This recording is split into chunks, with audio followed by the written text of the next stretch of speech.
Players from both sides in the LIV and PGA golf war are finally coming to terms. Each side is there to stay. The battlefield has gotten pretty confusing, with friends who have now turned into rivals. The competition has never been as cutthroat as it is right now. The LIV tournament is underway, and recent admission into the ranks, Matt Jones, just confirmed that he'll be fighting for his new tour. Let's talk about the latest updates. Firstly, what did Matt Jones have to say? LIV is certainly winning in their most recent strategy to play in the Australian Open. They managed to bring Matt Jones into their fold. The Australian Open champion will be protecting his title once again this December when the event kicks off. Winning 2 Australian Opens is something that I'm most pleased with in my career. Yet in all honesty, 3 would be amazing, said Matt Jones in a recent interview. He actually won the second of his 2 Australian Opens in 2019, which was the last event before the coronavirus pandemic shut everything down, so the star is excited to make a comeback. He revealed that he was delighted to defend his title upon his return and was looking forward to the challenge. It's been quite a while since the champion has stepped into familiar territory,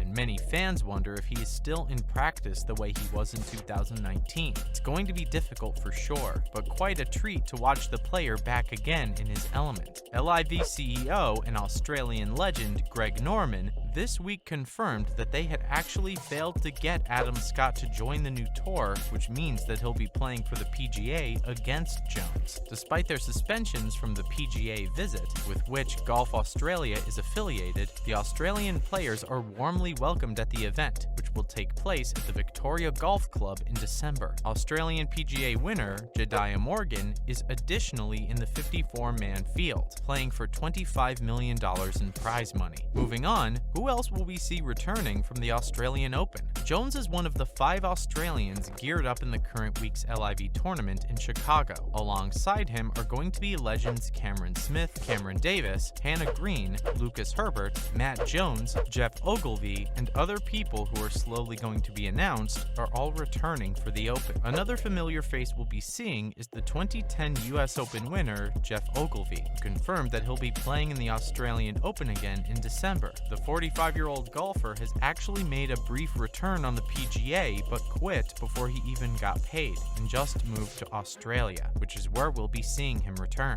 Golf Australia manager James Sutherland boasted the arrival of every single star we could have expected, but disappointingly, US Open winner Minjee Lee is yet to join the Super Squad. It's been very nearly a long time since the Open was played in light of the pandemic, nearly 3 years in fact, so it must have been tough to arrange all the players and matches, but Sutherland assured us that with the new arrangement of the Open, this will certainly be an extraordinary event. Let's take a look at how moving to the LIV benefited so many players. LIV is going to be an expert golf tournament, supported by the Public Investment Fund of Saudi Arabia, an effort by Crown Prince Mohammed bin Salman to change Saudi Arabia's conservative oil empire image into one that adjusts more to that of cooler and more liberal Dubai. The drive is trying to grow Saudi Arabia's power on a worldwide scale by making it more involved with Western ideals. The LIV completely revamps most aspects of the tour for the better, as some players said. The PIP has been expanded from the main 10 players to the best 20. Not only has the player pool grown, but so has the award pool, which will presently add up to $100 million,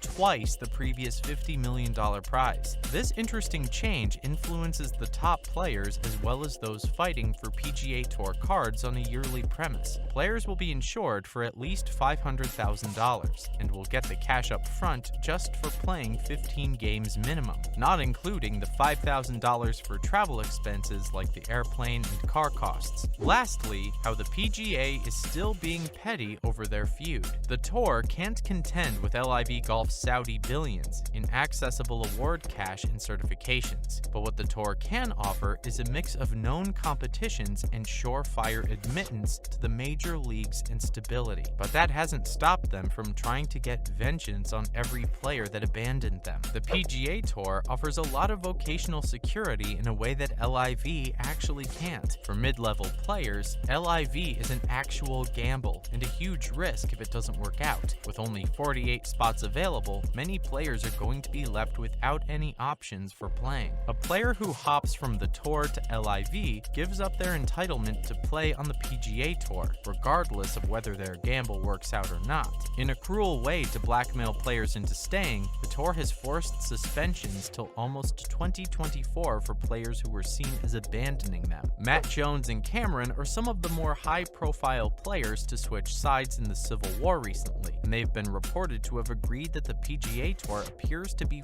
frauds and manipulative people. Many golf pros, as well as fans, expressed their disgust at what's happening right now, and believe that the new tour is just a 2-bit copy of the PGA and wouldn't last long, and would certainly not pull any old-timers. But they've all clearly been proven wrong, after the LIV managed to pull almost all of the Australian Open players until now. In other related news, starting off with Fox News about to sign media rights for LIV Golf. LIV Golf is in conversations with basically every significant media organization for a TV branding deal, but apparently it is Fox Sports that has an edge over the opposition. Front Office Sports is revealing through inside sources that Fox is the ongoing #1. LIV's chief media manager spoke in an interview and said that they needed openness and an expensive viewership platform where their fans could watch sports on the channel that they're used to. But these claims come after Wall Street reported how both Apple and Amazon declined to partner up for streaming arrangements with the tour, and LIV themselves declined to work with ESPN, CBS, and NBC. This isn't a surprise, as the tour has now reached new heights of controversy in the media, and channels are going to be hesitant about picking it up. Coming up, Rory McIlroy in the middle of the golf war. The golfing legend admitted that he no longer has a relationship with his previous teammates Lee Westwood, Ian Poulter, and Sergio Garcia, as the blowback of golf's considerate conflict stacks up. McIlroy has been the most vocal against LIV, yesterday sharing his beliefs that the 17 players that defected to the LIV should not be there at the competition. He then went on to talk about how his relationships with European legends Westwood, Poulter, and Garcia deteriorated, and he blamed them entirely. When he was asked if he felt any regret or sadness over how things were turning out, even after he shared some of the best moments of his career with those people, he said, "I haven't done anything differently. They were the ones that made their choice. I'm going to keep my head high and say that I didn't do anything wrong."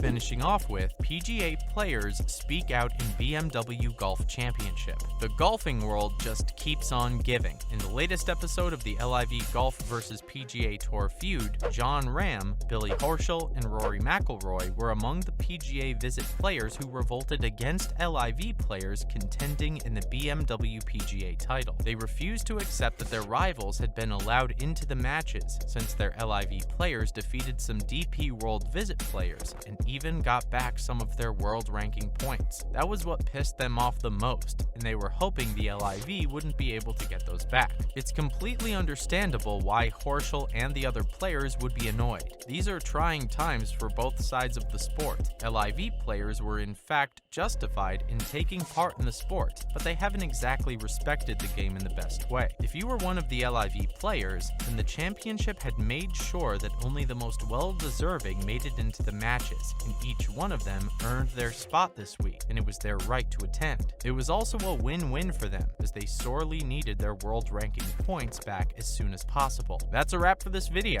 and thanks for watching. What do you think of the mess between the PGA and LIV, and will Matt Jones be able to keep a clear head during his match? Let us know in the comments below. Make sure to give this video a thumbs up, and subscribe to our channel for more videos like this. See you in the next one.